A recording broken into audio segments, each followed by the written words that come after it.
اللہ مالک نے اپنی بہترین مخلوق حضرت انسان کو دنیا میں ایک امتحان کے لیے بھیجا، لیکن اس امتحان میں اسے بیار و مددگار نہیں چھوڑا۔ جب اللہ مالک نے میرے اور آپ کے بابا سیدنا آدم علیہ السلام کو دنیا میں بھیجنے کا ارادہ فرمایا، آدم علیہ السلام سے وہ غلطی ہو گئی جو انہیں نہیں کرنی چاہیے تھی، اللہ نے منع کیا تھا،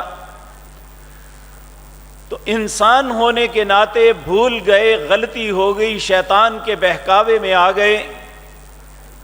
تو اللہ رب العزت نے اس وقت فرمایا قُلْ نَحْبِطُوا مِنْهَا جَمِيعًا بَعْضُكُمْ لِبَعْضٍ عَدُوٌّ، اب تم جنت سے نکل جاؤ، میں پھر تمہیں کہتا ہوں تم بعض کے یعنی شیطان اور تم دشمن ہو، شیطان کبھی تمہاری خیر خواہی نہیں کرے گا۔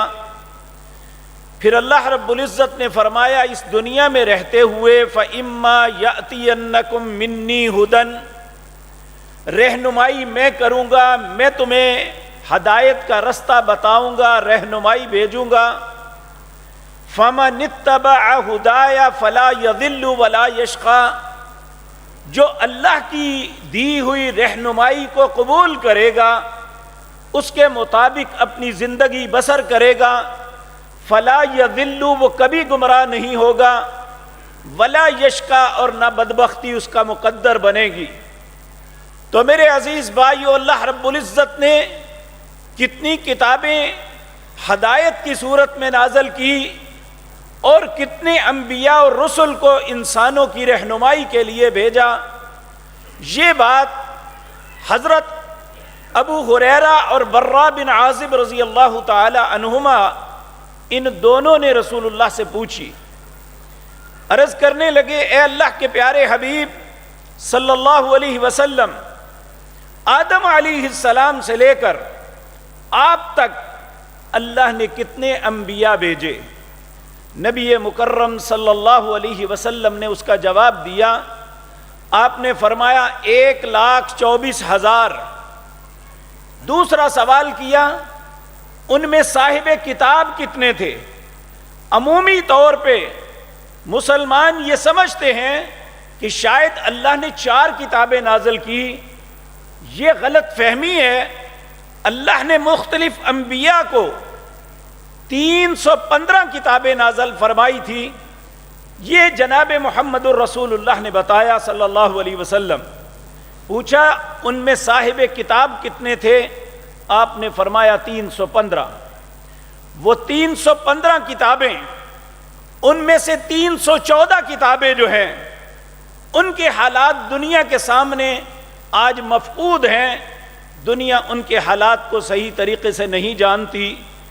اگر 2-3 کتابیں جو معروف ہیں، تورات، انجیل اور زبور، اور ان کی کیفیت یہ ہے کہ جب اللہ رب العزت نے موسیٰ علیہ السلام کو اپنے پاس بلایا، چونکہ جمعے کا وقت بہت کم ہوتا ہے خطبے کا، میں پوری تفصیل میں نہیں جاتا، صرف انہی کتابوں کے متعلق گزارشات کروں گا، وگرنہ ادریس علیہ السلام سے لے کر جناب سیدنا ابراہیم تک بہت سے صحیفوں کا تذکرہ ملتا ہے۔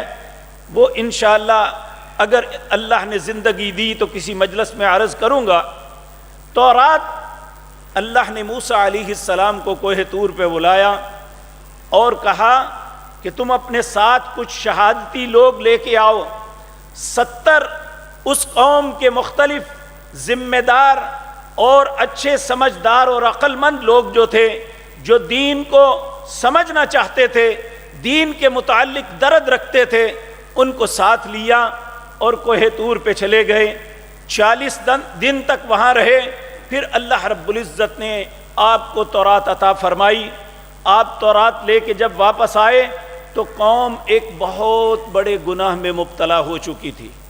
وہ اللہ کو پوجنے کے بجائے، ان میں ایک شخص تھا جس کا نام سامری تھا، اس نے یہ شیطان کا کردار ادا کیا، لوگوں سے ان کے زیورات اکٹھے کر کے ایک چھوٹا سا بچڑا بنایا اور ایسی ٹیکنالوجی سے بنایا جب اس کے پیچھے سے ہوا جاتی تو اس کے منہ سے جس طرح بچھڑے کی آواز نکلتی ہے اس طرح نکلتی، تو لوگ اسے اپنا خدا سمجھ کے اس کی پوجا کرنے لگے۔ جب موسیٰ علیہ السلام واپس آئے تورات لے کے، ساری قوم کو اللہ کے بجائے بچھڑے کی پوجا کرتے ہوئے پایا، غصے کے ساتھ کتاب کو پھینک دیا جس کی تختیاں ٹوٹ گئی۔ یہ تورات کے آغاز میں ہی بہت بڑا سانحہ ہوا تھا سیدنا موسیٰ علیہ السلام کے ساتھ کہ آپ غصے کے ساتھ یہ معاملہ کیا، اور اس کے بعد ان کی قوم نے اپنی کتاب کو سنبھالنے یا اس پہ عمل کرنے کے بجائے ان کے علماء نے ایک گندا کردار ادا کیا۔ اللہ رب العزت جس کا تذکرہ سورۃ بقرہ کے اندر فرماتے ہیں، ان الذین یکتبون الکتاب بایدیہم ثم یقولون ھذا من عند اللہ، وہ اللہ کی اس کتاب کے متعلق اپنے پاس سے لفظ لکھتے اور اس میں داخل کر کے کہتے کہ یہ اللہ کی طرف سے ہی آئے۔ دوسرا کردار انہوں نے یہ ادا کیا، یحرفون الکلم عن مواضعہ، اس کے کلمات کو بدل دیتے، یہاں کی آیت اٹھائی وہاں رکھ لی، وہاں کی اٹھائی وہاں رکھ لی، اپنے مقاصد کے حصول کے لیے، اپنے مطلب کے معنی نکالنے کے لیے اللہ کی کتاب کی تحریف کرتے رہے۔ اللہ رب العزت نے اس قوم پہ قیامت تک کے لیے لعنت ڈال دی۔ اسی طرح زبور ہے، زبور آج جو ہم دیکھتے ہیں جسے سام کا نام دیا جاتا ہے، وہ زبور ایک اشعار پہ مبنی کتاب ہے۔ عیسائی سازندوں پہ اس کے اشعار کو پڑھتے ہیں، جبکہ داؤد علیہ السلام پر جو کتاب نازل ہوئی تھی اس کا سرے سے نشان ہی نہیں ملتا، جبکہ اللہ نے جو کتاب داؤد علیہ السلام پہ نازل کی تھی اور وہ زبور تھی۔ زبور کا مطلب بھی کتاب قانون ہے جو زندگی گزارنے کا ڈھنگ سکھاتی ہے۔ اسی طرح انجیل ہے، انجیل کا معاملہ بھی بڑا عجیب۔ حضرت عیسیٰ علیہ السلام کو جب یہ کتاب ملی تو ان کے بعد سب سے پہلا وہ بدبخت شخص جسے آج عیسائی دنیا سب سے مقدس تصور کرتی ہے، اس کا نام سینٹ پال تھا۔ یہ سینٹ پال وہ بد نصیب انسان ہے جس نے عیسیٰ علیہ السلام کی کتاب انجیل کو سب سے پہلے تبدیل کرنے کی کوشش کی، اور 100 سال کے بعد تو کیفیت یہ بنی کہ ایک نہیں 100 سے زیادہ اناجیل تھی۔ ہر بندہ، ہر عالم دین، ہر بڑا آدمی اپنی کتاب اپنی بغل میں دابے ہوئے کہتا تھا یہ وہ کتاب ہے جو عیسیٰ علیہ السلام پر نازل ہوئی۔ عیسائیوں کے لیے یہ بڑی شرمندگی کا باعث تھا۔ عیسیٰ علیہ السلام کے اٹھائے جانے کے 300 سال بعد ان کی ایک کونسل تھی جسے یروشلم کونسل کہتے ہیں۔ یروشلم بیت المقدس کا پرانا نام ہے، یہ عیسائیوں کا مرکز ہے۔ اس میں ایک جگہ ہے بیت اللحم، وہ جگہ ہے جہاں عیسیٰ علیہ السلام کی پیدائش ہوئی تھی۔ جس طرح ہمارے لیے کعبۃ اللہ جو ہے سب سے مقدس اور مطہر جگہ ہے، اسی طرح عیسائیوں کے لیے بیت اللحم جو ہے جہاں عیسیٰ علیہ السلام کی پیدائش ہوئی تھی وہ سب سے مقدس اور مطہر ہے۔ تو انہوں نے بقول ان کا ایک رومن کیتھولک مورخ ہے والٹرائے، یہ جرمن تھا اور رومن کیتھولک یہ مذہب سے مسلک سے تعلق رکھتا تھا۔ اس نے لکھا کہ جب یروشلم کونسل کے لوگوں نے عیسائیوں کے جو بڑے بڑے علماء کی کونسل بڑی ہوئی تھی، انہوں نے سوچا کہ ہمارے لیے پریشانی کا سبب ہے کہ آج انجیل جو ہے یہ سینکڑوں کی تعداد میں ہر آدمی اور عیسائیوں کے لیے ایک مزاح بنا ہوا ہے، کیوں نہ ہم کسی ایک پہ اتفاق کر لیں۔ تو بقول اس کے انہوں نے بیت اللحم کے اندر ایک ٹیبل رکھا، اس کے اوپر ساری اناجیل کو رکھ کے زور سے ہلایا، جو نیچے گر گئیں کہا یہ ناقابل اعتماد، 4 جو اوپر رہ گئی ان کے متعلق فرمایا یہ قابل اعتماد ہیں۔ ان میں آج جنہیں ہم پڑھ سکتے ہیں لوقا کی انجیل، مرقس کی انجیل، یوحنا کی انجیل، متی کی انجیل، یہ 4 اناجیل ہے۔ اور اس کی کیفیت یہ ہے کہ 17ویں صدی کے اندر میونخ یونیورسٹی جو جرمنی میں ہے، انہوں نے کہا آج پرانی اناجیل کو اکٹھا کر کے ان کا موازنہ کیا جائے۔ اللہ نے عیسیٰ علیہ السلام پر جو انجیل نازل کی تھی وہ آرامی زبان میں تھی، لیکن آرامی زبان آج سمجھنے والا دنیا میں کوئی بھی نہیں۔ آج عیسائیوں کے پاس جو قدیم ترین اناجیل ہیں وہ یونانی زبان میں ہیں. انہوں نے یونانی زبان میں پوری دنیا کا چکر لگا کے جو اناجیل اکٹھی کی وہ 300 کے قریب تھی. جب ان کا آپس میں موازنہ ہوا اور اس کے ڈائریکٹر نے اپنے موازنے کا اعلان جب کیا تو اس وقت کیفیت یہ تھی کہ اس نے یہ کہا کہ ہم نے 300 اناجیل جو یونانی زبان میں تھی اور زبان میں نہیں، ان کا جب موازنہ کیا تو 2 لاکھ لفظوں کا آپس میں فرق تھا، یعنی ایک دوسرے سے مختلف تھی. ان کے دل میں حسد پیدا ہوا. انہوں نے اللہ کی آخری کتاب قرآن کریم کے متعلق پھر کہا ہم اس کا موازنہ کر کے لوگوں کو بتاتے ہیں اس کے اندر کیا غلط ہیں، اس کے اندر کیا غلطیاں ہیں. جب اس کا موازنہ کیا گیا تو 42,000 ہمارے ایک بہت بڑے اسکالر تھے، بہت بڑے ریسرچر تھے، ڈاکٹر حمید اللہ. یہ فرانس کی نیشنل یونیورسٹی میں اسلامک سائنٹیفک ریسرچ کے سربراہ تھے. چند سال پہلے 100 سال سے زیادہ عمر پا کے فوت ہوئے. یہ اس بات کے عینی شاہد ہیں. یہ کہتے ہیں میں اس کے ڈائریکٹر کو ملا جس کا نام پروکیشنل تھا. چونکہ جرمنی اور برطانیہ کی لڑائی کے اندر یہ سارا ذخیرہ برطانیہ کی بمباری سے ضائع ہوا تو وہ پروکیشنل نے کہا تھا ہم نے 42,000 قرآنوں کا آپس میں موازنہ کیا. میں اللہ کی قسم کھا کے کہتا ہوں ہمیں ایک بھی قرآن ایسا نہیں ملا جس میں ایک آیت موجود ہو اور دوسرے میں موجود نہ ہو. یہ اللہ رب العزت کا احسان ہے ہم پہ. میں نے آغاز میں آپ کے سامنے ایک آیت پڑھی. یہ آیت سورۃ احزاب کی آخری آیات ہیں. اللہ رب العزت فرماتے ہیں اِنَّا عَرَضْنَا الْأَمَانَةَ عَلَى السَّمَاوَاتِ، ہم نے اس امانت کو جس کا نام قرآن ہے، یہ لفظ تورات کے لیے اللہ نے نہیں بولے، صحف ابراہیم کے لیے نہیں بولے، انجیل اور زبور کے متعلق نہیں بولے، اور زبر الاولین پرانے صحیفوں کے متعلق نہیں بولے. اللہ نے اگر کسی کلام کسی کتاب کے متعلق بولے ہیں تو وہ قرآن ہے. اللہ نے فرمایا اِنَّا عَرَضْنَا الْأَمَانَةَ عَلَى السَّمَاوَاتِ، ہم نے اس امانت کو آسمان پہ پیش کیا. آسمان وہ مخلوق ہے جس کے کناروں کو کوئی نہیں پا سکا، نہ پا سکتا ہے. اللہ سورۃ رحمان میں فرماتے ہیں یا معشر الجن والانس ان استطعتم ان تنفذوا من اقطار السماوات والارض فانفذوا لا تنفذون الا بسلطان. اے جن و انس، تمہارے پاس جتنی ٹیکنالوجی ہے بروئے کار لے آؤ، اس آسمان سے کناروں سے نکل سکتے ہو تو نکل کے دکھاؤ. لا تنفذون، نہیں نکل سکو گے. جہاں بھی پہنچو گے الا بسلطان، وہاں میری ہی بادشاہت ہوگی. جس آسمان کے کناروں کو کسی نے نہیں دیکھا، جو آسمان بغیر عمد کے بغیر ستونوں کے کھڑا ہے، جس کے متعلق اللہ نے 1450 سال پہلے چیلنج کیا تھا ما ترى فی خلق الرحمن من تفاوت، میں نے ایک خلق بنائی ہے جس کا نام آسمان ہے. دنیا کے انجینئرز جتنے بھی دانا اور عقل مند لوگ ہو، ما ترى فی خلق الرحمن من تفاوت، رحمان نے چیز بنائی ہے، کوئی نقص نکال کے دکھاؤ. اگر پہلی دفعہ نہ نظر آئے ثم ارجع البصر، پھر دیکھو، ثم ارجع البصر کرتین، بار بار دیکھو. ینقلب الیک البصر خاسئا وہو حسیر، تمہاری نظر نامراد ہو کے ذلیل ہو کے واپس آئے گی. اللہ کی اس خلق میں، اللہ کی اس چھت کے اندر کوئی نقص نہیں نکال سکو گے. تو یہ جو چھت بنائی، اتنی عظیم چھت، اللہ فرماتے ہیں اِنَّا عَرَضْنَا الْأَمَانَةَ عَلَى السَّمَاوَاتِ، میں نے اس امانت کو آسمان پہ پیش کیا. فَأَبَيْنَ، اس نے انکار کر دیا. یہ اتنی عظیم امانت ہے، یہ اتنی مقدس اور مطہر چیز ہے، یہ اتنی بڑی ذمہ داری ہے، میں اٹھا نہیں سکتا. پھر اللہ فرماتے ہیں وَالْأَرْضِ، میں نے اسے زمین پہ پیش کیا جس کی وسعتوں کا اندازہ ہی نہیں.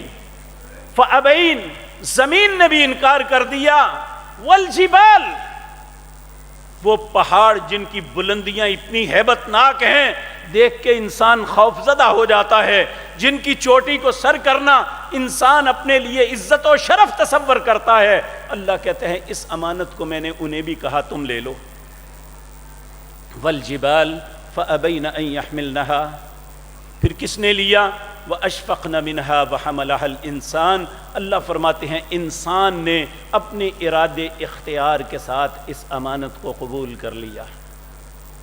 تو اے حضرت انسان، اللہ رب العزت نے ساری قوموں کو یہ امانت عطا نہیں کی، کس کو کی؟ جناب محمد الرسول اللہ صلی اللہ علیہ وسلم اور ان کی امت کو۔ اور اس امانت کی تقدیس، اس کی تطہیر، اس کی پاکیزگی، اس کی عزت، اس کی عظمت یہ ہے جس رات اللہ نے لوح محفوظ سے فرشتوں کے حوالے کیا تھا، اس تقریب کو کہا انا انزلناہ فی لیلۃ القدر وما ادراک ما لیلۃ القدر لیلۃ القدر خیر من الف شہر تنزل الملائکۃ والروح فیہا باذن ربہم من کل امر سلام ہی حتی مطلع الفجر۔ اس رات کو قدر منزلت مل گئی، عزت و شرف مل گئی جس رات اللہ نے، اب کوئی بھی انسان اس رات کو تلاش کرتا ہے، یہ 5-6 گھنٹے کی صرف رات، یہ مغرب سے لے کر فجر کی اذان تک رات، یہ اتنی مقدس اور مطہر بن گئی کہ اللہ فرماتے ہیں وَمَا أَدْرَاكَ مَا لَيْلَةُ الْقَدْرِ۔ دنیا کے جتنے ریاضی دان ہیں، جتنے حساب و کتاب کرنے والے ہیں، کوئی کیلکولیٹر، کوئی کمپیوٹر ایجاد ہی نہیں ہوا جو اس کی قدر کا اندازہ کر سکے کہ اللہ نے اسے کتنا عزت و شرف عطا کیا ہے۔ وما ادراک، کوئی ادراک نہیں کر سکتا، ما لیلۃ القدر، یہ کتنی بہتر ہے۔ پھر اللہ خود ہی فرماتے ہیں میں تمہیں بتاتا ہوں، لیلۃ القدر خیر من الف شہر، یہ 1000 مہینے سے بہتر ہے۔ ایک انسان جس کی پوری زندگی خطاؤں میں، معصیت میں، نافرمانیوں میں گزر گئی، وہ اس رات کو تلاش کرتے ہوئے جب یہ رات مل جاتی ہے وہ اللہ سے ان کلمات کے ساتھ التجا کرتا ہے، اللہم انک عفو کریم تحب العفو فاعف عنا۔ اے اللہ، انک عفو، تو معافی کو بڑا ہی پسند کرتا ہے، اللہم انک عفو تحب العفو، اے اللہ تو مجھے معاف کر دے۔ میرے علم میں یہ بات آئی ہے کہ تو معافی کو بڑا ہی پسند کرتا ہے، فاعف عنی، اے اللہ تو مجھے معاف کر دے۔ تو جو انسان اللہ سے معافی طلب کرتا ہے اللہ اسے معاف کر دیتے ہیں۔ جو اس رات قیام کرتا ہے، قرآن کی تلاوت کرتا ہے، اللہ کی تسبیحات بیان کرتا ہے، اللہ رب العزت کی پاکیزگی اور اس کی حمد کہتا ہے، اس کی وحدانیت کا اقرار کرتا ہے، اس کی عزت و عظمت کا اظہار کرتا ہے، سبحان اللہ والحمد للہ ولا الہ الا اللہ واللہ اکبر، ایک چیز سے پناہ مانگتا ہے، ایک چیز کا سوال کرتا ہے، کہتا ہے اللہم اجرنی من النار، اللہ مجھے آگ سے بچا دے، کہتا ہے اے اللہ مجھے جنت کا تجھ سے سوال کرتا ہوں۔ یہ ساری نعمتیں اس رات کے اندر جو طلب کرنے والا طلب کرتا ہے، معافی مانگنے والے کو معافی ملتی ہے، عبادت کرنے والے کو عبادت کا حق ملتا ہے۔ کتنا حق ملتا ہے کہ ایک شخص جس نے 83 سال یا 84 سال تک کوئی گناہ نہیں کیا، رات کو قیام کرتا رہا، دن کو روزہ رکھتا رہا، اگر وہ 84 سال کے بعد جتنا اجر اس کو ملنا تھا ایک رات میں مل گیا۔ اور اس کا سبب کون تھا؟ یہ قرآن۔ اس کے متعلق پیارے نبی جناب محمد الرسول اللہ صلی اللہ علیہ وسلم نے فرمایا ان اللہ اکبر ان اللہ یرفع بہذا الکتاب اقواما ویضع بہ آخرین، اللہ اس قرآن کی وجہ سے بہت سی قوموں کو عزتوں سے نوازیں گے اور بہت سے لوگ ذلیل ہو جائیں گے۔ حضرت عمر رضی اللہ تعالیٰ عنہ خلیفۃ المسلمین ہیں، ایک سفر میں جا رہے ہیں، مکے کے گورنر کو پتہ چلا خلیفۃ المسلمین مکے کے قریب سے ایک سفر پہ جاتے ہوئے گزر رہے ہیں، اس نے اپنی جگہ ابن ابزا غلام تھے، انہیں مکے کا گورنر، نائب جو ہے ایکٹنگ گورنر بنایا اور خود امیر المومنین کی خدمت میں اپنی کارکردگی بیان کرنے اور ان سے نئی انسٹرکشن لینے کے لیے ملاقات کے لیے جاتا ہے۔ جب حضرت عمر رضی اللہ تعالیٰ عنہ سے ملاقات ہوتی ہے، حضرت عمر پہلا سوال کرتے ہیں، اپنے پیچھے مکہ وہ بستی ہے جہاں بیت اللہ ہے، اللہ کا گھر ہے، اللہ نے اس بستی کو ام القریٰ کہا، دنیا میں جتنی بستی ہیں سب کی ماں ہے، یہ سب سے مقدس، مطہر، پاکیزہ یہ بستی، کہاں اپنے بعد کس کو اپنی جگہ ایکٹنگ گورنر بنا کے آئے ہو، قائم مقام کسے چھوڑ کے آئے ہو؟ کہا ابن ابزا۔ حضرت عمر کہنے لگے ابن ابزا کون ہے؟ کہا ابن ابزا ہمارے غلاموں میں سے ایک غلام کا بیٹا ہے۔ حضرت عمر کو غصہ چڑھ گیا کہ اپنے پیچھے ایک غلام کو مکے کا گورنر بنا آئے ہو۔ کہا امیر المومنین غصہ نہ کرو، مکے کے اندر ابن ابزا سے زیادہ قرآن کا بڑا عالم کوئی نہیں، ابن ابزا سے زیادہ فرائض کا علم رکھنے والا کوئی نہیں۔ حضرت عمر دھاڑے مار کے رونے لگے، کہنے لگے آج مجھے سمجھ آئی کہ پیارے نبی جناب محمد الرسول اللہ صلی اللہ علیہ وسلم کی زبان مطہرہ سے یہ بات سنی تھی، ان اللہ یرفع بہذا الکتاب اقواما ویضع بہ آخرین، اللہ اس کتاب کی وجہ سے بہت سے لوگوں کو عزتیں دیں گے، بہت سے لوگ عزتیں کھو دیں گے جو اس قرآن کو چھوڑیں گے۔ آج مجھے احساس ہوا مکہ وہ بستی ہے جہاں دنیا کا سب سے بہترین خاندان جناب محمد الرسول اللہ کا خاندان قریش ہے، جس میں آپ کو اللہ نے پیدا کیا۔ آپ نے فرمایا ان سب کی موجودگی میں ایک غلام کو عزت و شرف ملی تو اس قرآن کی وجہ سے ملی۔ میرے عزیز بھائیوں، ہم جب تاریخ اسلام کا مطالعہ کرتے ہیں، جب تک ملت اسلامیہ قرآن کو اپنا رہبر مانتی رہی، قرآن کریم کو اپنا امام تصور کرتی رہی، قرآن کریم کے احکامات کے مطابق چلتی رہی، اللہ نے پوری دنیا میں عزت و شرف عطا فرمائی۔ پہلی لڑائی 313 بندوں کے ساتھ ہوئی، 313 بندوں نے 1000 کے لشکروں کو شکست دیا۔ جنگ موتا کے اندر اللہ رب العزت کا یہ احسان تھا کہ 2000 لوگ، 3000 لوگ 2 لاکھ لوگوں سے ٹکرا گئے۔ کنوں نے انہیں یہ سارا صبر دیا، کنوں نے ان کے ایمان کو جلا بخشی، کنوں نے انہیں یہ سکھایا کہ یہ تمہاری موت نہیں بلکہ یہ حیات جادوانی ہے، یہ ہمیشہ کی زندگی ہے۔ بظاہر لوگوں کی نظروں میں تم کٹ جاؤ گے لیکن اللہ کی جنتوں کے مہمان بن جاؤ گے، یہ اس قرآن نے سبق دیا تھا۔ آج میرے عزیز بھائیوں، اس گئے گزرے دور کے اندر بھی جس نے اس قرآن کو اپنے سینے سے لگایا، اس قرآن کو اپنے سر کا تاج بنایا، اس قرآن کے مطابق اپنی زندگی گزاری، دنیا کا عزت و شرف آج بھی اللہ اس کے مقدر میں لکھ دیتے ہیں۔ ممکن ہے مال و دولت میں آپ زیادہ ہوں، شکل و صورت آپ کی بہتر ہو، لیکن مصلی رسول پہ اس شخص کو کھڑا کیا جاتا ہے جو سب میں قرآن زیادہ جانتا ہے، چاہے اس کی شکل، اس کا کردار، وہ معاشرے کے اندر انتہائی غربت اور مفلسی کی زندگی کیوں نہیں بسر کرتا، مصلی رسول پہ نائب اسے مقرر کیا جاتا ہے جو قرآن زیادہ جانتا ہے۔ میرے عزیز بھائیوں، یہ قرآن کی برکت، قرآن کی عزت و شرف ہے۔ جب جنگ احد میں 70 صحابہ شہید ہو گئے، انہیں اجتماعی قبروں میں دفنانے لگے تو نبی کریم صلی اللہ علیہ وسلم نے فرمایا سب سے پہلے اسے رکھو جنہیں سب سے زیادہ قرآن یاد ہے۔ پھر اسی طرح بتدریج جیسے جیسے یہ ہے تو میرے عزیز بھائیوں، اللہ رب العزت نے اس قرآن کے متعلق فرمایا وَأَشْفَقْنَ مِنْهَا وَحَمَلَهَا الْإِنسَانِ، انسان نے اس کو اٹھا لیا۔ تو اے حضرت انسان، آج کی مجلس میں آپ کے سامنے یہ بات رکھوں گا تاکہ کہنے والا اور سننے والے سوچیں کہ جس عظیم امانت کو اللہ نے ہمیں عطا کیا، جس کی عزت و شرف یہ ہے، آپ دیکھیں دنیا کے اندر کوئی بھی مصنف حرف آخر نہیں ہوتا، ایک آنے والے وقت میں اس سے بہتر مصنف، اس سے بہتر تصنیف آ جاتی ہے، ایک تصنیف وہ 50-60 سال بعد 100 سال بعد متروک ہو جاتی ہے، ایک نئی بات آ جاتی ہے۔ دنیا میں 2 باتیں ایسی ہیں جو 1400 سال سے آج تک نہ ان کا کوئی مقابلہ کر سکا ہے، نہ قیامت تک کر سکے گا۔ ان میں ایک کلام ہے کلام اللہ، اللہ کی کلام، جسے قرآن کہتے ہیں۔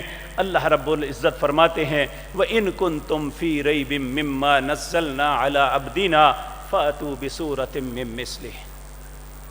اگر تمہیں اس کتاب میں اللہ کی کلام میں شک ہے کہ نامعلوم، کیونکہ اس وقت کے کفار نے ہمیشہ رسول اللہ پہ یہ الزام اور بہتان لگایا کہ نبی کریم صلی اللہ علیہ وسلم اپنے پاس سے لکھتے ہیں یا بعض لوگوں سے سیکھ کے لکھتے ہیں۔ پھر اللہ نے چیلنج کر دیا وَإِن كُنتُمْ فِي رَيْبٍ مِّمَّا نَزَّلْنَا عَلَىٰ عَبْدِنَا فَأْتُوا بِسُورَةٍ مِّن مِّثْلِهِ وَادْعُوا شُهَدَاءَكُم مِّن دُونِ اللَّهِ إِن كُنتُمْ صَادِقِينَ۔ اگر تم سمجھتے ہو، تمہیں شک ہے کہ اللہ کی کلام نہیں ہے، تو ایک اس جیسی صورت بنا کے لے آؤ۔ فَأْتُوا بِسُورَةٍ مِّن مِّثْلِهِ وَادْعُوا شُهَدَاءَكُم مِّن دُونِ اللَّهِ۔ اللہ کے علاوہ جن کو بلا سکتے ہو، دنیا کے سارے اسکالرز اکٹھے کر لو، دنیا کے سارے دانا اور عقل مند اکٹھے کر لو، دنیا کے پڑھے لکھے سب کو اکٹھے کر لو، شاعروں کو، ادیبوں کو اکٹھا کر لو۔ فَأْتُوا بِسُورَةٍ مِّن مِّثْلِهِ، اس جیسی ایک صورت بنا کے دکھا دو۔ فَأْتُوا بِسُورَةٍ مِّن مِّثْلِهِ وَادْعُوا شُهَدَاءَكُم مِّن دُونِ اللَّهِ إِن كُنتُمْ صَادِقِينَ، میں تمہیں سچا مان لوں گا۔ پھر اللہ خود ہی فرماتے ہیں فَإِن لَّمْ تَفْعَلُوا، یہ کبھی نہیں ہو سکے گا، وَلَن تَفْعَلُوا، ہرگز نہیں ہو سکے گا۔ فَإِن لَّمْ تَفْعَلُوا وَلَن تَفْعَلُوا فَاتَّقُوا النَّارَ الَّتِي وَقُودُهَا النَّاسُ، ڈرو اس آگ سے جس کا ایندھن لوگ ہوں گے۔ آج آگ کے اندر لکڑی کو، کوئلے کو، آئل کو ڈالا جائے، آگ بھڑکتی ہے۔ لوگوں، جہنم کی آگ وہ ہے جس کا ایندھن انسان اور پتھر ہے۔ جب انسان کو ڈالا جائے گا تو وہ بھڑکے گی، اور العیاذ باللہ، اللہ ہم سب کو اپنی پناہ میں رکھے۔ تو جو قرآن کے معاملے میں شک میں مبتلا ہوتا ہے وہ جہنم کا ایندھن ہے۔ اللہ کہتے ہیں فَاتَّقُوا النَّارَ الَّتِي وَقُودُهَا النَّاسُ وَالْحِجَارَةُ اُعِدَّتْ لِلْكَافِرِينَ۔ اس قرآن کا انکار کرنے والوں کے لیے ہم نے تیار کی ہوئی ہے۔ العیاذ باللہ، اللہ ہم سب کو اپنی پناہ میں رکھے۔ اب یہاں سوچ آ سکتی ہے، شاید کسی نے کوشش نہیں کی، واللہ بہت سے لوگوں نے کوشش کی۔ ان میں ایک کوشش رسول اللہ کے زمانے میں ہوئی تھی۔ آج جہاں ریاض ہے، ریاض سے 25 کلومیٹر غالباً مشرق کی جانب ایک وادی ہے، وہاں ایک قوم آباد تھی، وہ جگہ ہے یمامہ۔ اس قوم کا سردار تھا مسلمہ۔ یہ مسلمہ اتنا پڑھا لکھا اور اتنا ادیب آدمی تھا کہ اس کے متعلق تاریخ میں لکھا ہے یہ 5-6 گھنٹے گفتگو کرتا، جو لفظ ایک دفعہ زبان سے نکل آتا دوبارہ نہیں نکلتا، اتنا فصیح اللسان تھا۔ یہ اس وقت نبی کریم مکہ مکرمہ میں تھے، تو مکہ مکرمہ سے ایک تجارتی قافلہ یمامہ میں گیا۔ اس تجارتی قافلے کے اندر ایک پڑھے لکھے آدمی تھے، حضرت عمر بن عاص۔ یہ اہل مکہ کے عموماً سفیر ہوا کرتے تھے، جب بھی کسی دوسری قوم کے ساتھ گفت و شنید کی ضرورت پڑتی تو یہ وہ دانا اور عقل مند انسان تھے جو اہل مکہ کی طرف سے سفیر بن کے دوسرے ممالک میں جایا کرتے تھے۔ اور یقینی بات ہے یہ ایسا شخص بڑا ڈپلومیٹ ہوتا ہے، اس کا انداز گفتگو بڑا خوبصورت ہوتا ہے۔ جب یہ مکہ یمامہ میں پہنچے، مسلمہ کو پتہ چلا کہ مکہ سے ایک تجارتی قافلہ آیا ہے۔ اس نے کہا کہ اس قافلے کے اندر جو سب سے پڑھا لکھا دانا انسان ہے میرے پاس لے کے آؤ۔ اور اس قافلے کے اندر سب سے پڑھے لکھے حضرت عمر بن عاص تھے۔ یہ ابھی مسلمان نہیں ہوئے تھے۔ وہ اس کے پاس گئے۔ اس نے کہا بھائی سنا ہے مکے میں ایک نبی آئے ہیں جن کا دعویٰ ہے کہ جو کلام وہ پڑھتے ہیں اس جیسی کلام کوئی بنا نہیں سکتا۔ کہتے ہیں ہاں یہ تو انہوں نے کہا ہے۔ تو کہا کوئی نئی بات آپ نے سنی ہے؟ تو انہوں نے فوراً کہا ہاں میں نے ایک بات سنی ہے، بڑا تعجب ہے اس پہ مجھے. انہوں نے سورۃ عصر، یہ 3 آیتوں پہ مشتمل ایک سورت ہے. والعصر ان الانسان لفی خسر الا الذین آمنوا وعملوا الصالحات وتواصوا بالحق وتواصوا بالصبر. یہ قرآن کی سب سے چھوٹی 2 سورتیں ان میں سے ایک ہے. ایک سورۃ الکوثر ہے، ایک سورۃ العصر ہے. حضرت عمر بن عاص نے یہ پڑھ کے سنائی. ہنس پڑا، کہنے لگا لو میں بھی تمہیں اس جیسی صورت بنا کے دکھاتا ہوں. عمر بن عاص کہتے ہیں میں دل میں بڑا خوش ہوا، اگر اس نے بنا لی تو ہم تو مقابلہ کریں گے جا کے. یہ کہنے لگا جو سنو، کہنے لگا یا وبر یا وبر فإنہم اذنان والصدر. پھر اپنے سینے پہ ہاتھ مار کے کہتا ہے کیوں میں نے صورت بنائی کہ نہیں. اور یہ معنی اس کا سے دیکھیں، والعصر کا معنی کیا ہے؟ زمانے کی قسم ہے. ان الانسان لفی خسر، انسان خسارے کی طرف جا رہا ہے. الا الذین آمنوا وعملوا الصالحات، جو شخص ایمان لائے اور اس نے نیک عمل کیے. وتواصوا بالحق، جس نے حق کا ساتھ دیا. وتواصوا بالصبر، اور صبر کا ساتھ دیا، وہ شخص کامیاب ہے، باقی سب خسارے میں ہیں. اب اس نے جو کہا، کہنے لگا یا وبر یا وبر، اے جنگلی چوہے اے جنگلی چوہے. فإنہم اذنان، تیرے 2 بہت بڑے بڑے کان ہیں. والصدر، اور چھوٹا سا سینہ ہے. پھر کہنے لگا کیوں عمر میں نے صورت بنائی کہ نہ؟ عمر بن عاص مسلمان نہیں تھے لیکن تھے پڑھے لکھے دانا. کہنے لگے واللہ باللہ سمت اللہ. عرب جب بھی قسم اٹھاتے ان کلمات کے ساتھ اٹھاتے، اللہ کی قسم، پھر اللہ کی قسم، پھر اللہ کی قسم، پھر اللہ کی قسم. تو بھی جانتا ہے میں بھی جانتا ہوں، انکا، بے شک تو کذاب، جھوٹا ہے. محمد الرسول اللہ نے جو سورت پڑھی وہ تو انسان کی پوری زندگی کا احاطہ کرتی ہے، اسے زندگی کی گائیڈ لائن دیتی ہے. اور تو ایک چوہے کی شکل بنا کے کہتا ہے میں نے مقابلہ کیا ہے. میں پھر اللہ کی قسم کھا کے کہتا ہوں، اور اب تو بھی اپنے دل سے پوچھ، تو جھوٹا ہے اور جھوٹ بول رہا ہے. حضرت عمر بن عاص کہتے ہیں شرمندگی سے اس نے اپنا سر جھکا لیا. میرے عزیز بھائیوں، ایسے بے شمار واقعات ہیں، اگر میں ساری زندگی بھی بیان کرتا رہوں تو ختم نہیں ہو سکتے، جو قرآن کا مقابلہ کرنے کے لیے لوگوں نے کیے، لیکن ہر شخص ذلت اور رسوائی اس کا مقدر بنی. قرآن کا مقابلہ کوئی نہیں کر سکا. اللہ کا چیلنج جس طرح اس دن قائم تھا، فَأْتُوا بِسُورَةٍ مِّن مِّثْلِهِ وَادْعُوا شُهَدَاءَكُم مِّن دُونِ اللَّهِ، آج بھی اسی طرح قائم ہے. دنیا میں کوئی بھی، بلکہ کچھ دن پہلے یہ الفرقان کے نام پہ امریکہ کے اندر یہ شرارت ہوئی، لیکن کسی نے قبول الفرقان کو نہیں کیا تھا.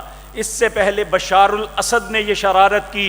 یہ ہماری زندگیوں کے معاملے ہیں. اس نے ایک کتاب قرآن کے مقابلے میں نکالی اور اپنی قوم کو بائی فورس کہا کہ قرآن کو چھوڑ کے اسے پڑھا کرو. حالانکہ وہ خالصتاً عرب لوگ ہیں، شام کے لوگ عرب ہیں، لیکن لوگوں نے اسے قبول نہ کیا. اور یہ غلط فہمی، یہ حسرت لے کے کتنے لوگ مر گئے کہ ہم قرآن کی رسوائی کا سامان کریں. قرآن آج بھی صاحب عزت ہے، اس کا مقابلہ کرنے والا ہر ذلیل اور رسوا ہے. العیاذ باللہ. تو میرے عزیز بھائیو، جو اتنی مقدس اور مطہر کتاب ہے جو اللہ نے ہمیں عطا کی، ہمیں جب یہ کتاب ملی تو کتاب کے اندر ہمارے لیے ایک اعلان ہوا. پہلے اللہ نے بنی اسرائیل کو ساری اقوام پہ عزت دی تھی. سورت بقرہ میں آتا ہے یا بنی اسرائیل اذکروا نعمتی التی انعمت علیکم وانی فضلتکم علی العالمین. ساری دنیا کی ساری قوموں پہ تمہیں فضیلت دی، لیکن جس دن اللہ نے یہ پاک کلام قرآن کریم اپنے حبیب کریم جناب محمد الرسول اللہ صلی اللہ علیہ وسلم پر نازل کیا، اس قوم نے اسے ایکسیپٹ کر لیا، قبول کر لیا. اس دن اللہ نے اس قوم کو جو محمد الرسول اللہ کا کلمہ پڑھتی ہے اسے کہا کنتم خیر امت. آج سے بنی اسرائیل بہتر نہیں ہے، اس کائنات میں سب سے بہتر وہ ہیں جو حاملین قرآن ہیں. اللہ رب العزت نے ہمیں کنتم خیر امۃ اخرجت للناس تأمرون بالمعروف وتنہون عن المنکر، اللہ نے تمہیں سب سے بہترین بنایا۔ تو میرے عزیز بھائیو، جس قرآن کی وجہ سے، جو قرآن جس رات میں اترا وہ رات بہتر، جس مہینے میں اترا شہر رمضان الذی انزل فیہ القرآن، وہ سارے مہینوں سے بہتر ہو گیا۔ جس امت پہ اترا اس امت کو اللہ نے سب سے زیادہ فضیلت عطا کی۔ جس نبی پہ اترا اللہ نے سارے نبیوں کا امام انہیں بنا دیا۔ اس قرآن کا کچھ حق بھی ہم پہ ہے یا نہیں ہے؟ آج کی مجلس میں اسی بات پہ غور کرنا ہے کہ قرآن کے ہم پہ حقوق کیا ہیں، کیا ہم بحیثیت مسلمان اللہ کے بندے، اللہ کی مخلوق ہونے کے ناطے اس قرآن کے حقوق کو ادا کر رہے ہیں؟ ہم نے تو قرآن کے متعلق تماشا بنا لیا کہ قرآن اترا جی جشن قرآن ہوگا۔ قرآن پہ جشن نہیں، قرآن تو ہمیں احساس ذمہ داری یاد دلاتا ہے، قرآن تو ہمیں زندگی گزارنے کا ڈھنگ سکھاتا ہے، قرآن تو ہمیں کہتا ہے کہ جب اسے پڑھو گے اگر تمہارے رونگٹے نہیں کھڑے ہوئے، اگر تمہاری جلد میں نہیں ہوا، اگر تمہاری آنکھ سے آنسو نہیں بہے تو تم نے قرآن کا حق نہیں ادا کیا۔ ہم نے اسے کھانے پینے کا اور پیٹ پوجا کا تماشا بنا لیا العیاذ باللہ، جبکہ رسول اللہ صلی اللہ علیہ وسلم نے ہمارے اوپر جو ذمہ داریاں عائد کی تھی وہ کیا تھی؟ سب سے پہلا حق قرآن کریم کا یہ ہے کہ ہم سب اس بات پہ ایمان رکھیں، یہ الف لام الحمدللہ کی الف سے لے کر والناس کی سین تک جتنے لفظ ہیں یہ اللہ کی کلام ہے۔ جب ہم پڑھتے ہیں تو ہم اللہ کی کلام کو دہرا رہے ہوتے ہیں، یہ ہماری کلام نہیں ہے، یہ کسی انسان کی کلام نہیں ہے۔ پیارے نبی صلی اللہ علیہ وسلم کے کون سی گفتگو اور خطبہ ایسا نہیں تھا جب لوگوں کو احساس نہ دلایا ہو ان احسن الکلام کلام اللہ، لوگوں سب سے بہترین کلام اللہ کی کلام ہے۔ لیکن کتنے بعض لوگ بد نصیب ہے، انہیں شرمندگی اس بات پہ نہیں ہوتی۔ نبی کریم صلی اللہ علیہ وسلم نے فرمایا اذا لم تستحی فاصنع ما شئت، جب کسی کو حیا ہی نہ رہے پھر وہ جو مرضی کرتا رہے۔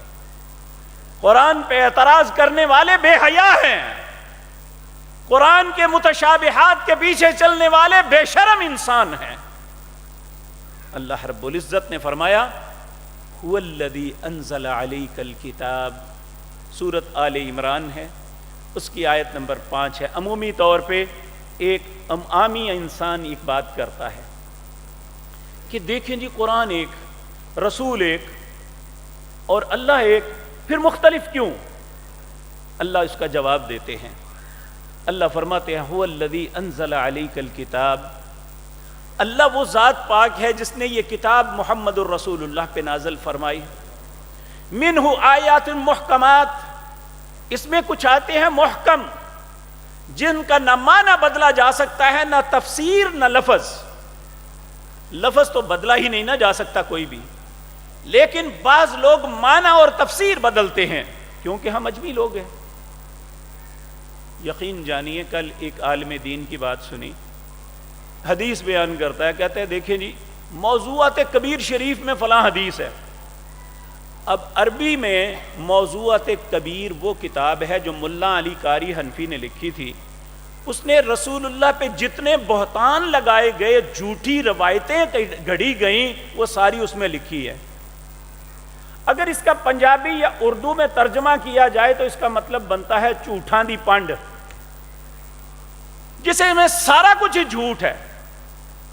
اور مولوی کو یہ بھی پتا ہے یہ موضوعات کبیر میں یعنی جھوٹاں دی پنڈ دے وچ گل لے تے نبی کریم کی طرف منسوب کر کے تو لوگوں کو بتا رہا ہے کہ دیکھیں نبی کریم نے یہ فرمایا۔ ایسے بدبخت لوگ بھی ہیں۔ اللہ فرماتے ہیں والذی انزل علیک الکتاب، اللہ وہ ذات پاک ہے جس نے آپ پہ یہ کتاب نازل فرمائی۔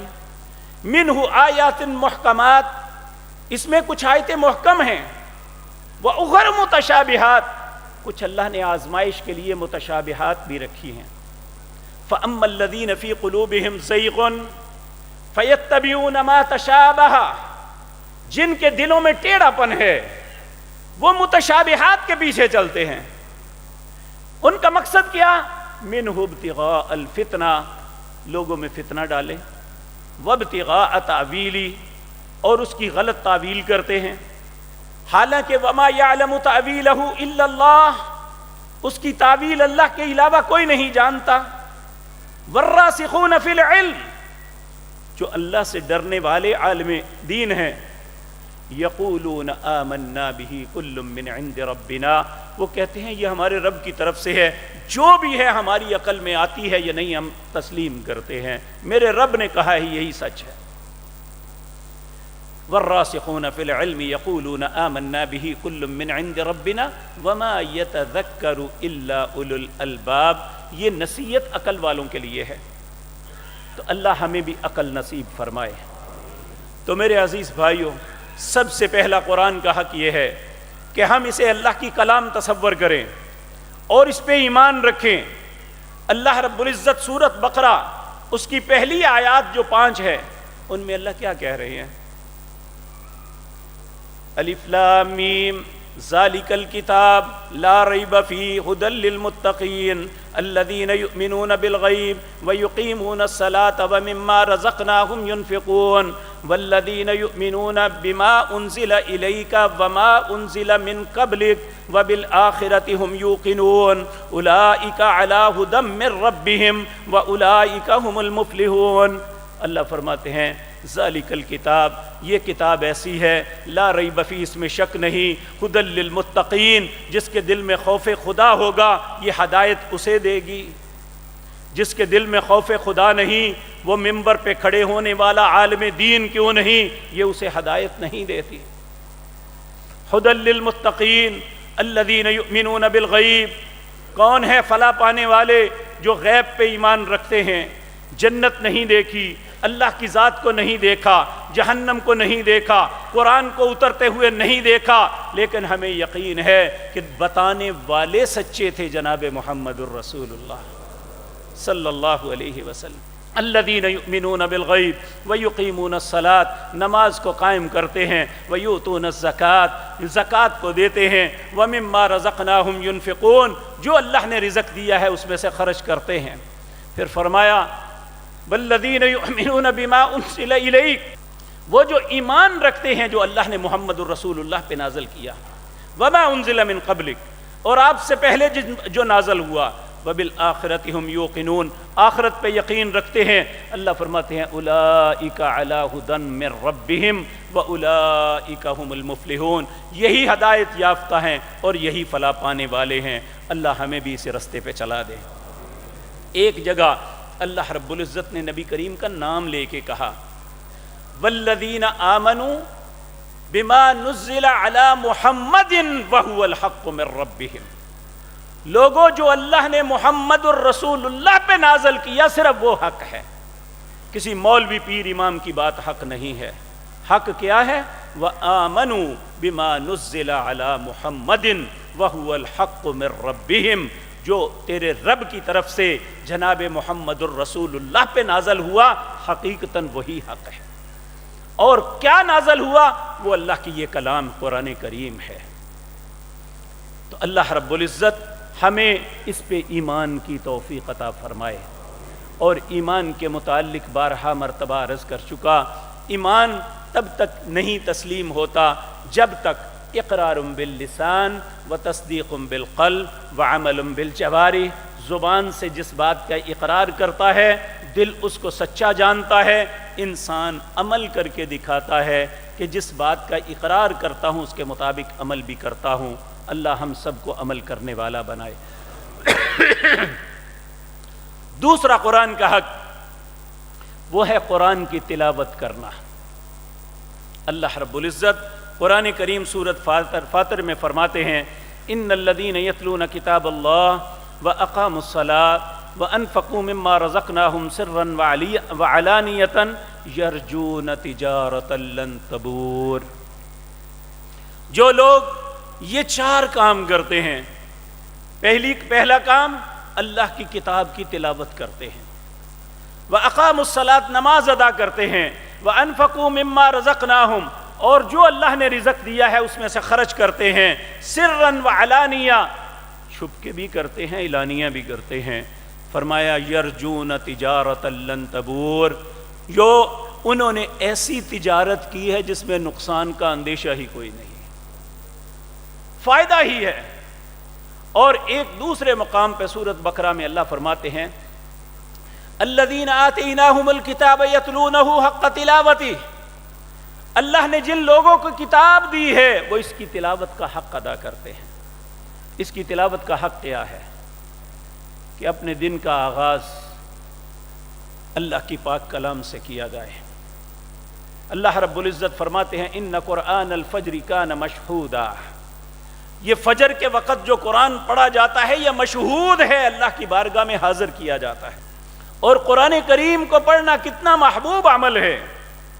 نبی کریم صلی اللہ علیہ وسلم نے فرمایا الماہر بالقرآن مع السفرۃ الکرام البررہ، قرآن کو مہارت کے ساتھ پڑھنے والا، جو اس کی الفاظ کی ادائیگی صحیح طریقے سے کرتا ہے، جو اچھے خوش الحانی سے غنا سے پڑھتا ہے، ترنم سے پڑھتا ہے۔ نبی کریم نے فرمایا جو قرآن کو اچھی کلمات اچھے انداز میں نہیں پڑھتا وہ میرا امتی نہیں ہے۔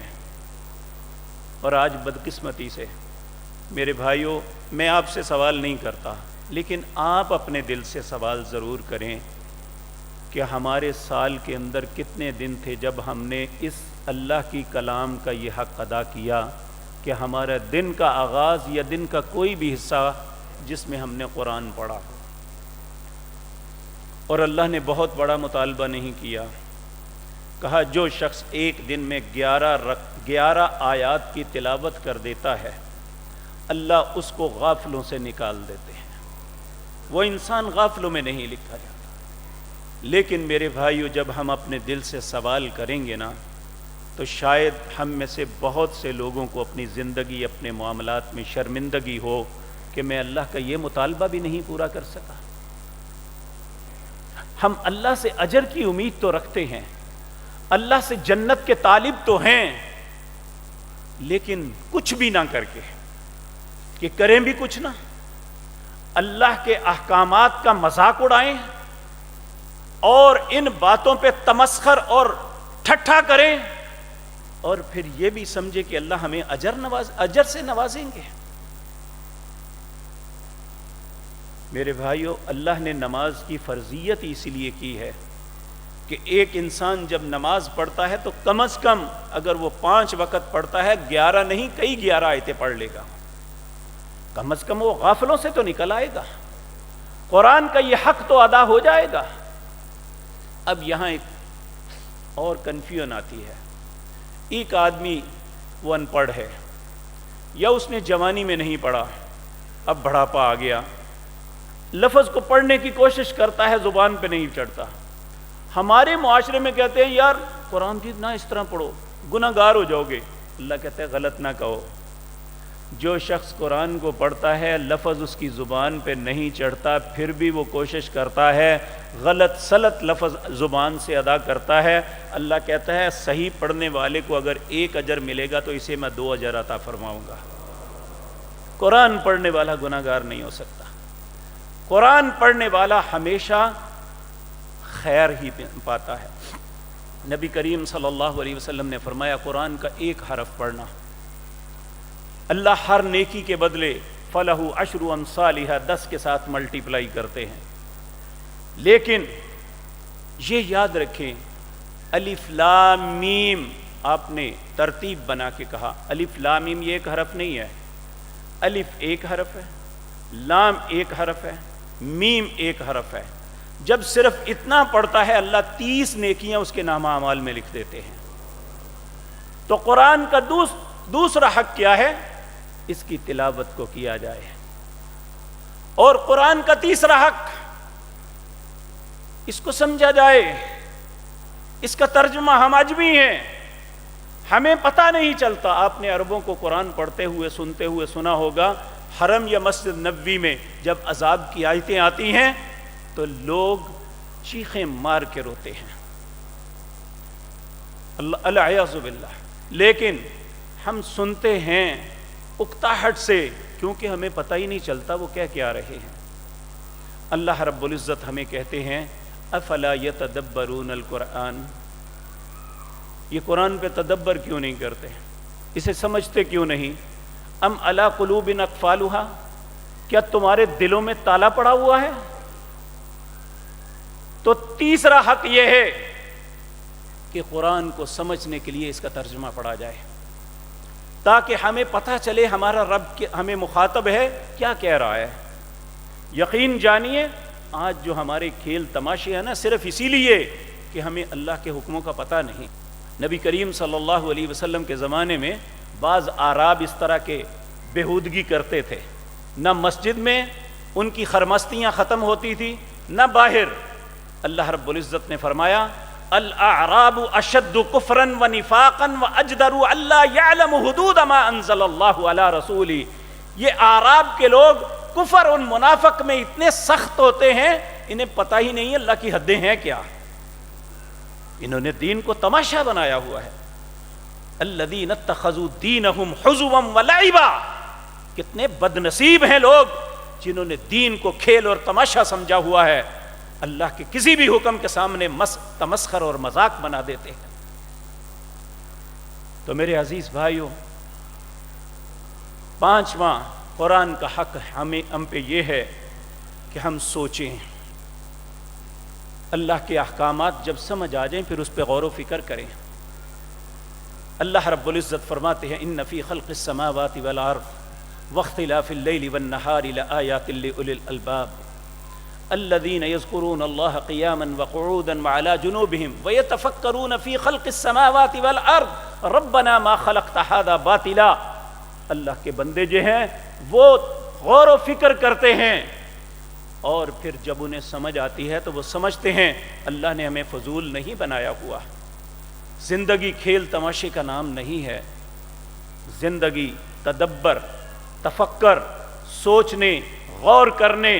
اللہ رب العزت نے فرمایا فَلْيَضْحَكُوا قَلِيلًا وَلْيَبْكُوا كَثِيرًا، لوگوں کم ہنسا کرو، زیادہ رویا کرو، کیونکہ آج کا رونا کل کی ہمیشہ کی خوشیاں اللہ عطا کر دے گا، آج کا ہنسنا ہمیشہ کے لیے رلائے گا۔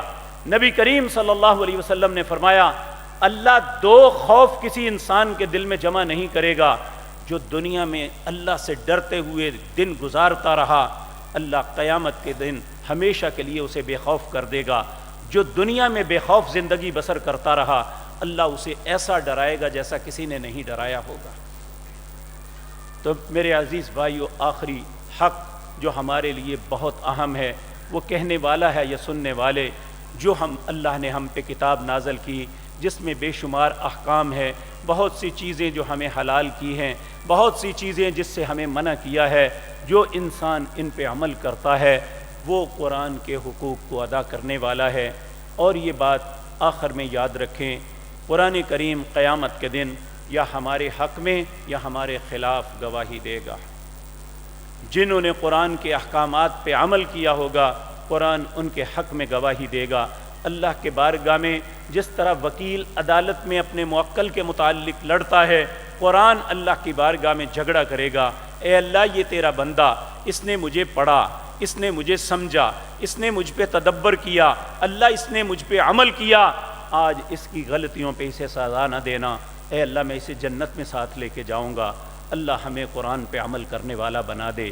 اور بعض لوگوں کے متعلق قرآن کہے گا اے اللہ یہ وہ لوگ ہیں جنہوں نے قرآن پیچھے پھینک دیا۔ یاد رکھیں ایک دن ایسا آئے گا، وہ نبی جو رحمت للعالمین ہیں، جو ہمارے لیے شفاعت کرنے والے ہیں، ایک دن ہمارے خلاف بھی بول سکتے ہیں، جس کا تذکرہ 19ویں پارے کی پہلی آیات میں ہے۔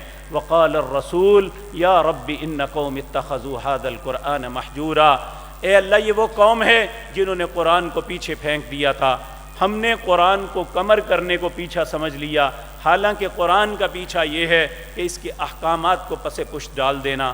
نبی کریم صلی اللہ علیہ وسلم نے فرمایا قرب قیامت ایسا وقت آئے گا، قرآن کے اوراق کا تو بڑا احترام کریں گے لوگ، لیکن اس کے احکامات کو کوئی اہمیت نہیں دیں گے۔